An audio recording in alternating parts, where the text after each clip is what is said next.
The 48-hour miracle. World War II had ended with the most devastating display of air power in history. 2 atomic bombs delivered by B-52 Stratofortress over Japan. But in the war's aftermath, military planners weren't celebrating. They were worried. As Soviet influence spread across Eastern Europe, America needed something new. A bomber capable of delivering nuclear weapons anywhere in the world. In 1945, the Army Air Forces began looking for a successor to the B-36 Peacemaker bomber. Initially, they wanted a straight-wing turboprop aircraft with a top speed of 400 miles per hour, a 45,000-foot ceiling, and a combat radius of 5,000 miles. In today's terms, they wanted something that could take off from America, bomb Moscow, and return home without refueling.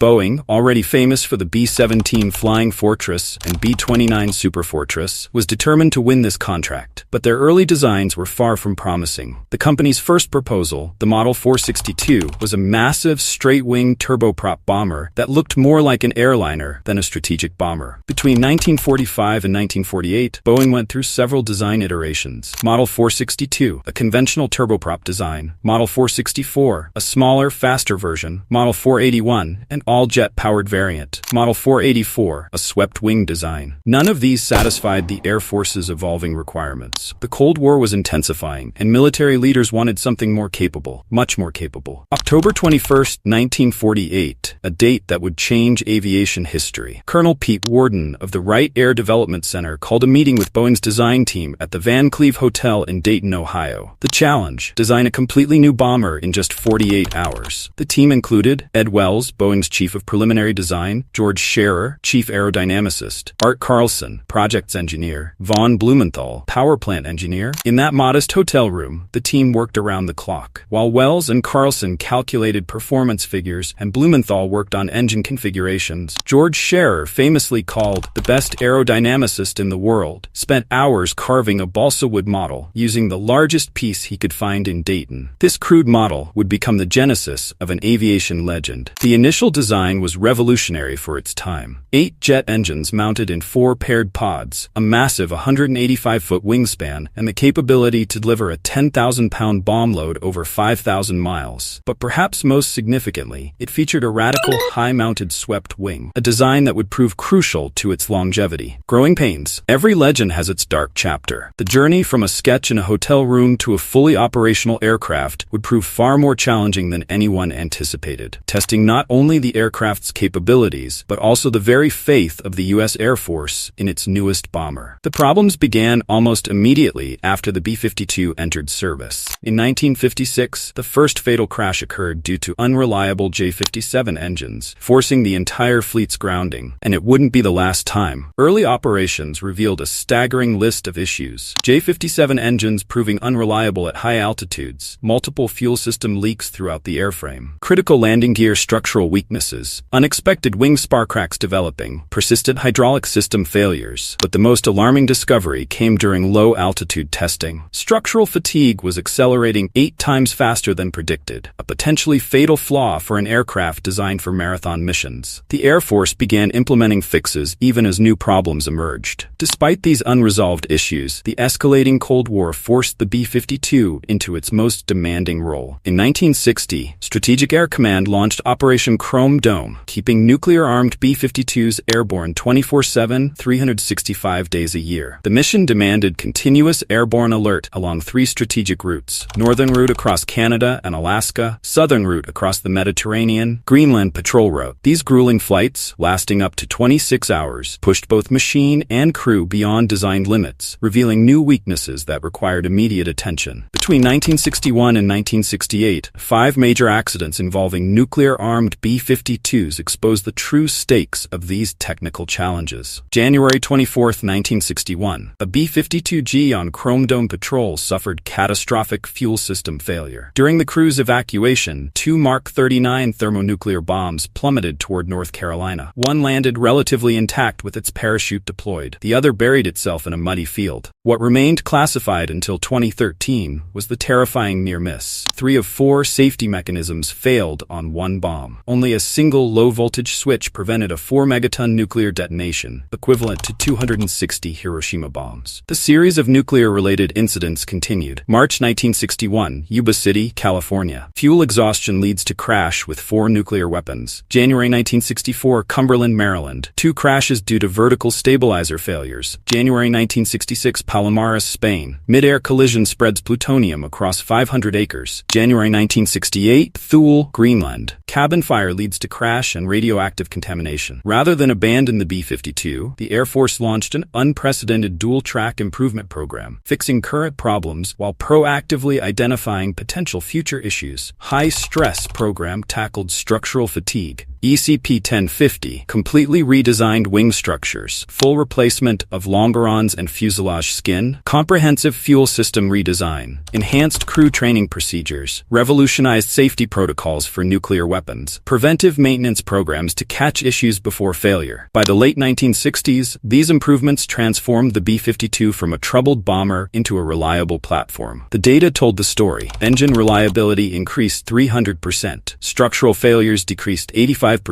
mission capability rates soared, maintenance requirements dropped significantly, proactive upgrades prevented new categories of failures. The growing pains period, while dangerous and costly, forged a stronger aircraft. The Air Force's commitment to not just fix problems but prevent them created an aircraft that would prove remarkably reliable for decades to come. More importantly, it established a culture of continuous improvement that would allow the B-52 to adapt to new roles and challenges well into the 21st century. The Vietnam Crucible. In 1965, the B-52 reached a pivotal turning point. Originally designed to deliver nuclear weapons to the Soviet Union, it now found itself engaged in a very different conflict: conventional warfare in the jungles of Southeast Asia. The solution was the Big Belly Modification Program, overhauled the B-52D, increasing bomb capacity from 27 to 84 500-pound bombs, nearly tripling its firepower. The redesigned internal weapons bay also improved fuel efficiency by eliminating the 30% fuel penalty of carrying external bombs. In total, 102 B-52Ds were upgraded, creating the most powerful conventional bomber of the war. In June 1965, the first B-52s struck targets in South Vietnam. Operation Arc Light introduced a new kind of aerial warfare. Flying at 30,000 feet, often at night, B-52s would approach their targets in 3 plane cells. The results were devastating. By 1966, these bombers were dropping 8,000 tons of bombs monthly. The psychological impact was equally significant. Arc-light strikes could be seen from 20 miles away, with ground shock waves felt up to 10 miles from target. December 1972, Operation Linebacker 2 would become the B-52's greatest test. When peace negotiations stalled, President Nixon ordered the most intense bombing campaign of the war. The target, Hanoi itself, protected by the most sophisticated air defense network outside the Soviet Union. Over 850 surface-to-air missile sites, radar-guided anti-aircraft guns, and Soviet-supplied MiG fighters awaited the B-52s. What followed was unprecedented in Strategic Air Command's history. Over 11 days, 729 B-52 sorties unleashed more than 15,000 tons of bombs on North Vietnamese targets. But the cost was severe. 15 B-52s were shot down by surface-to-air missiles. Crews faced walls of SAMs, with some B-52s dodging up to 20 missiles at once. The losses were staggering. 33 airmen killed, 34 captured, 26 rescued. These losses sparked immediate changes. Enhanced electronic warfare systems were installed, crews developed new evasive tactics, and formation patterns were altered to confuse enemy radar. By war's end, B-52s had achieved remarkable statistics: over 126,000 combat sorties, 2.6 million tons of ordnance delivered, with an 81% mission success rate. But the true legacy was in the aircraft's evolution. The B-52 demonstrated its ability to adapt and survive in the face of modern air defenses. The lessons were clear. The B-52's basic design was incredibly adaptable. Its massive size, once seen as a liability, became an asset, providing ample space for new electronics, countermeasures, and weapon systems. This adaptability, proven under the harshest combat conditions, would become the cornerstone of its unprecedented longevity. The great survivor. The 1970s should have marked the twilight of the B-52. The Air Force had invested billions in newer, faster, more sophisticated aircraft. The B-58 Hustler screamed through the skies at twice the speed of sound. sound but proved too complex and costly to maintain,